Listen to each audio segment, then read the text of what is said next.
Hello, and welcome to our special webinar today with expert Meredith Bell from Glass Elevator Consulting. She's going to be talking to us about transitioning careers and can't wait. So, without further ado, I'll hand over to you, Meredith, and we'll get started. Yeah, thank you so much for having me here today. I'm really excited to talk about it. Because transitioning careers is a really exciting topic, but it can also be really scary. And it's an exciting time for people when they've decided they're ready to move. Sometimes it's really scary because they've been forced to move and pivot careers. And so, yeah, it is a good topic to talk about. There's various reasons why you might want to change careers and transition into the next stage. You know, sometimes people are forced into it, but sometimes it's by choice. You know, it could be a global change that happens where that industry is no longer active or fulfilling. It might be personal, that your personal circumstances have changed and you're needing to look at a new career path for you. And it might be work-life balance. You know, sometimes people want that type of thing. So understanding why you are wanting to change, not just the reason for it, but the why behind it is really important as well. So understanding whether it is you want better work-life balance, it's personal fulfillment, you want that career projection and you want to, step up into that next level, or you want more money, you want less stress. There's so many different reasons. So before you embark on that journey, it's important to know where you're headed. So there's a few ways to know where you're wanting to transition before we even look at how to get there. And sometimes people already know where they want to go. They might see the person sitting in that seat in the head office that they want to be sitting in, or they might, have a dream job that they want to have. But knowing how to get there is part of it, but knowing what it actually looks like at the end is another huge part of it. And, sometimes people might look at a job and say, a teacher, I want those holidays. That looks like the perfect job for me because of the holidays. Mm-hmm. Step back. Do you actually like working with children? Do you have the time? It's not always that. So it's really important to step back before you make all these steps and put all the effort into stepping into that new stage and working out if it's actually the right role for you. But once you do get there, there are points to identifying those goals. So when you've seen that position that you want, or that career that you want and that you dream of, and you've looked at it and sort of assessed that it is something you want to investigate further, setting goals and looking at the steps to go to get there. So it comes to assessing your current situation and your current skill sets. So looking at your past work experiences, your previous experiences, not just in your current job, but in all of them, all of your life experiences as well. Sometimes you will meet people that just love talking to people, but they've been working in a different job. And, there's other people that love working all by themselves and don't like talking to people. And that's the beauty of careers. There's roles for everyone out there. Something that someone doesn't like being all by themselves and someone that's really chatty, you're not going to fight for the same job. But finding those and then meshing them together with your other skills as well and your past experiences and other things that you're passionate about is a great way to start sifting through and finding where that suitable role to be moving into is. Yeah. And then using all of that to shape where you want to go. Once you have sort of filtered through all of that and looked at the role where you'd like to be one day, then looked at your current skill sets, have it in that sort of mental picture of that's where I want to go. This is where I am. What do I do to fill in those gaps? A good way to do it as well is to research on job platforms, as in job advertising platforms, LinkedIn, those type of platforms. Have a look at what the skill sets of that dream job is and have a look at what the job encompasses and what those core attributes for the person in that role is. And then you'll start to see where the gaps in your resume are and have a look at where your skills are lacking. And so sometimes it is to do with taking on further education and developing that through courses and training. And other times it is through work experience. So you might look at perhaps a nurse that wants to be the nurse unit manager one day.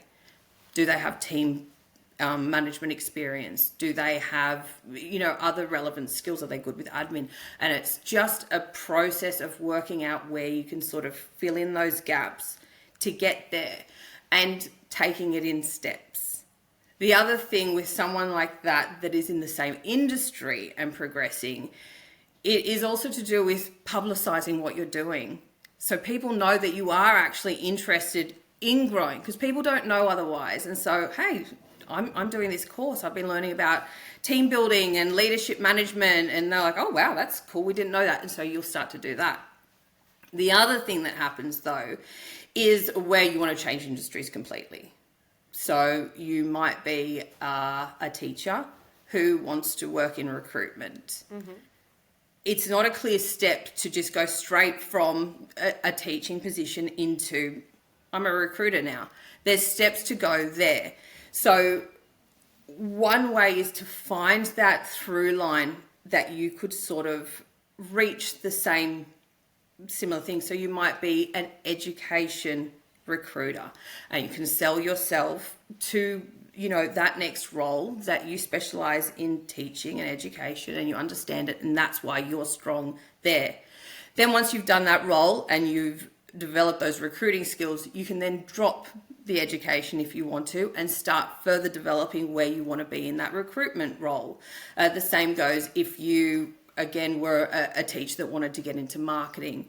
You might then focus on educational, find a company that sells educational materials, focus on that and help develop them. You'll be starting from the ground up, but at least you've got a little step in, and there's a through line of where you've already got strengths and competency that you can then transfer into another role, and then be able to have those lines that you then further develop your next set of skills and grow from there. There's the steps to get to that end goal, though. So sometimes it is a horizontal transition. You might be able to step from here into the, marketing for education, but often there will be a step down before you're able to step up if you're transitioning careers completely. And that's something you've got to be realistic about. But back to having those goals, that end goal there, if you know why you are doing a job for your personal reasons to be growing there, it's a lot easier. And you'll be absorbing and paying attention to those areas that you are filling in your skill set and growing every day, every week, every year, so that when you're ready to go into the next step of your career goal journey to get to that end place, you've already built up a lot of those gaps that you were looking for, and making yourself a stronger candidate for each step that you're going to. Sometimes it will take multiple jobs before you get to that end goal. Sometimes it's a lot faster depending on how you're going. But it's not just about going and getting a degree in a different topic. Sometimes that is part of what you need to do, but it's not solely about that. And there's a lot more facets to look at with how to get to that end goal. The other, if we step back of how to work out where you want to go, we use the teacher wanting to be in recruitment.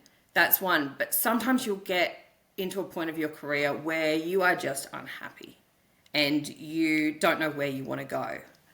And that's where setting goals is great, but what is the goal that we're setting for? So a good way to do that is sometimes it's a pen and paper, sometimes it's just a conversation with sometimes it's just having the thoughts. But in your current job, in your previous jobs, in your life, what do you like that you're doing?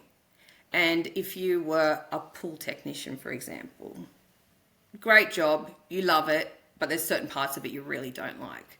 Map out all those key things that you do in there and then find which ones are your favorites. Do you love it when you're in the warehouse getting all the stock for your day's jobs? Do you love it when you're out and about in the gardens and you're out in the fresh air? Do you love it when you're doing the more plumbing components? It will help lead you to where you might want to investigate further to be honing in your skills to developing to where your career might go. And it's really good if you've got a job like a pool technician, I guess, where you've got so many different facets to what you're doing. But even stepping back to maybe your high school job where you worked in a cafe, did you like talking to people? Did you really like the parts where you were doing the tills at the end of the day, cashing up? What were those things that you really enjoyed? And often we see a close alignment with the things you enjoyed with the things that you're good at. And then you can use them to help build together. So if you've then done, I really liked the bits where I was working in the warehouse getting the stock, and I really liked that high school job where I was cashing the tills at the end of the day, maybe that is where my skill set aligns. And you can start researching jobs that, are to do with finance or accounting or warehouse logistics, and then develop from there. Then what we do is, if we've decided we want to make that transition from pool technician to warehouse logistics manager, look at those logistic manager roles and see which ones you're missing and which ones you do have. So then when you're applying for the jobs, really beefing up those bits of your resume and making sure they're in there that, I worked in a cafe when I was in high school, but highlighting the points that, I was in charge of cashing off the tills at the end of the day. I'm really good, and one of my skills is high attention to detail, especially when dealing with money and, bookkeeping, whatever it is. And using those to, highlight that skill set to help build that resume and make it look even stronger. And remembering that you're not going to go straight into that role that's the end goal, and the end goal may well change as time progresses and we get older and develop, but just being aware that each step of your career you are building extra parts to it. And I guess with that pool technician role, you might then get a job at a hardware store, but it's a team leader, so you've got a team below you, and you're then developing more and more skills that it might not on the surface seem like they're exactly aligned with where you want to go, but you're filling those gaps and you are making yourself, not just for your resume, but you are actually developing those skills so that you become good at them in real life, not just on paper from doing a course. And it's just going to make you a more solid person and applicant at the end. And I think that's the main thing. You've got to be realistic about that transition and how you're going to get there. The other big thing, if you have decided to transition your career, is explore the landscape. You do need to get on job advertising platforms, check that there's some roles out there. Sometimes you can create a role for yourself with your skills, but understanding what is out there on LinkedIn, in articles, things are changing constantly as well. But be abreast of it. Don't be scared to just be researching your dream, to understand completely what is required of it and what is desired, and how you can make yourself that perfect sort of applicant, and then set those goals. Measure, work out your little game plan, your personal game plan of how you're going to get there and what that strategy is to get you there, and then make yourself the perfect candidate for that role. You can take control of it by doing all of that. And I think it's important to not be scared of changing careers. And even, company loyalty is great, and going into a job and being loyal to them is a huge personal skill and benefit, but also being aware that you are benefiting yourself in that role as well, and don't letting it take too much out of you. You're learning from them, you're developing your skills, and you're helping them at the same time. And it will make it a very fulfilling sort of process if you sort of follow that mindset, and keep that in your mind that you are heading towards an end goal, even if it's not your dream job right now. And yeah, it's always a good idea as well to seek mentorship. Speak to people in those roles, whether it's reaching out to them on, a forum or a chat group where you've seen them, in LinkedIn, reaching out, making those connections, speaking to people and letting them know you're there. And people want to help. People like helping and like encouraging. And I think especially if you had someone say, I want to be you when I grow up. Like, great, this is how I did it and this was my journey. And they can give you real advice. And I think it's, having that confidence to get out there and actually know who you want to be, but be there. Yeah, no, I think that's so true. People love compliments and love being able to help. So I think, reaching out and asking somebody how they got there or sharing that you admire them, they're definitely going to want to help you. And I love also your tip for going to LinkedIn or researching like your dream job and seeing what skills are required or what experience, and then going and getting it. Because I think when you're younger especially, you may not think to do that. And I think that it's just such great, and it's a time saver and it's great advice. And The other benefit as well is sometimes you'll look and realize it's not the dream job that you want. Yeah. It doesn't. Yeah. You might have met someone at a party whose dad is a CFO and they have a house on the beach. Like, great, I want to be a CFO. Have a look at what that actually involves. It's not really for everyone. Yeah. And there's also, with upskilling and, further education and training, there are a lot of free resources as well that offer it. And even YouTube videos, there are a lot out there. And sometimes they are really helpful if you think you want to get into something, to do an hour, a 3 hour, 20-minute education piece on them, just to get that taster to say, do I actually want to follow this further? But it also, if it is where you want to follow, it sparks your energy and your passion. You're like, right, this is where I want to go. I am on the right path. Seeking out as much information about it as possible is really, really beneficial, and it'll spark that energy in for you if it's the right place, and you're just like, great, I can't wait to do this. Yeah, no, I love that. So is there anything else that you wanted to? Also, just, it's never too late.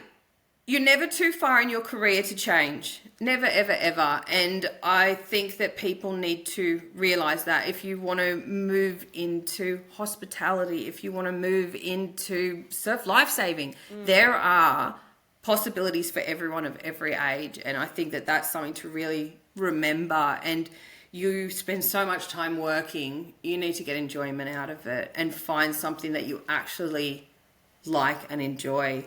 And to be good at your job, you do have to enjoy it at some point, because you need to be upskilling, and you're not going to want to do those constant training and development and getting better if you've lost the passion and you've gone into it for the wrong reasons. Yeah, no, that is so true. I think the most successful people in life are those who are doing something that they're passionate about, for sure. So, yeah.